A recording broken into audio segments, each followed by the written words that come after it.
बोल वृंदावन बिहारी लाल की जय। जय जय श्री राधे श्याम। बोलो भागवत भगवान जी की जय हो। जय जय श्री राधे श्याम।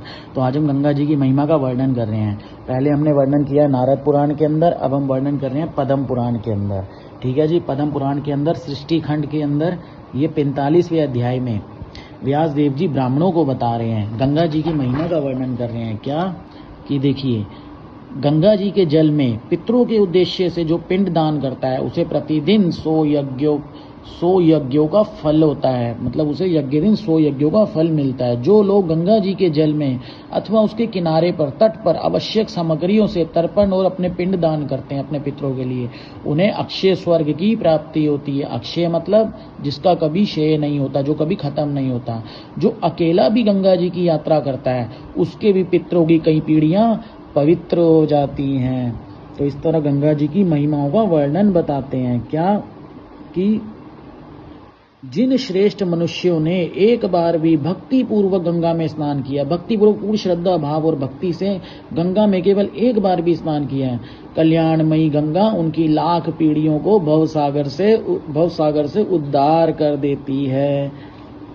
संक्रांति, व्यतिपात, चंद्र ग्रहण, सूर्य ग्रहण और पुष्य नक्षत्र में गंगा जी में स्नान करके मनुष्य अपने कुल की करोड़ों पीढ़ियों का उद्धार कर सकता है।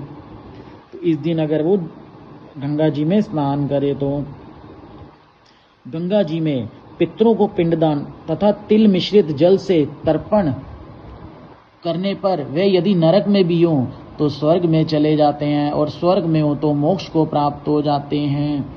तो गंगा जी का इतना सुंदर वर्णन बताया है व्यास देव जी ने ब्राह्मणों को।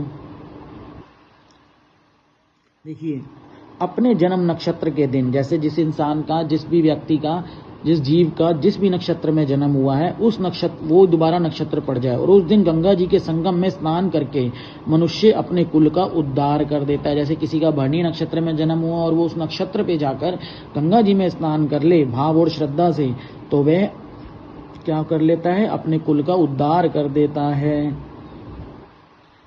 जानकर या अनजान में, इच्छा से या अनिच्छा से गंगा में मरने वाला मनुष्य स्वर्ग और मोक्ष को भी प्राप्त करता है। मतलब अगर जानकर भी वो गंगा में मर रहा है तो वो भी भगवत भक्ति या मोक्ष की प्राप्ति कर लेता है। तो गंगा जी का जो वर्णन महिमा बताई है व्यास देव जी ने,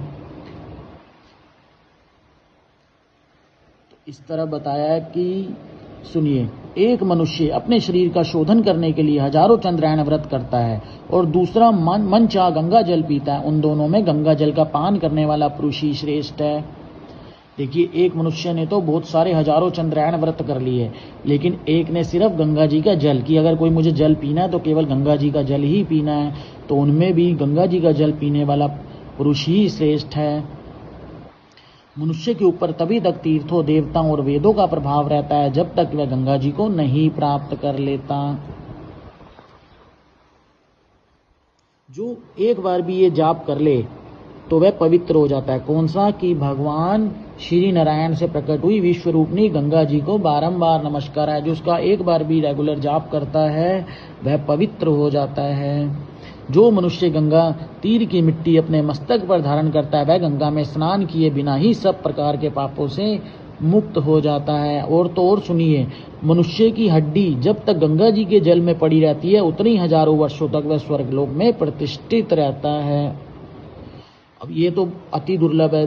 सुनिए, जो मानव अपने पितरों की हड्डियों के टुकड़े बटोर कर उन्हें गंगा जी में डालने के लिए ले जाता है, विसर्जित करते हैं, वह पग पग पर अश्वमेघ यज्ञ का फल प्राप्त करता है। मतलब वो तो करेगा ही करेगा जिनकी हड्डियां हमने पितरों की डाली है, ठीक है, परंतु वो खुद जो लेके जा रहा है वो जब गंगा जी में लेके जाता है तो पग पग हर कदम कदम पर वो अश्वमेघ यज्ञ का फल प्राप्त करता है।